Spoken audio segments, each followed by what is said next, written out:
Hey guys, this is Diego with Huffines Kia McKinney. I have a nice 2023 Kia Sorento SX right behind me. Going to be showing you how to use the smart power tailgate on this vehicle. As we go up, you do see this beautiful gray color on it. Now, there is a couple of ways to open up the tailgate with the smart power tailgate function.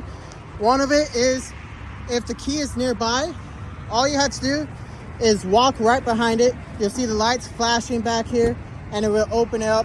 So that is the hands-free way to open it up. So if your hands are full, that is a great way. Now to close it, all you have to do is hit that button and it will close automatically.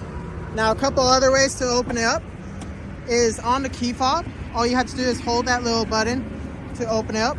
You also have the button right in the middle underneath the tailgate. And last way to open it up is on inside by the steering column.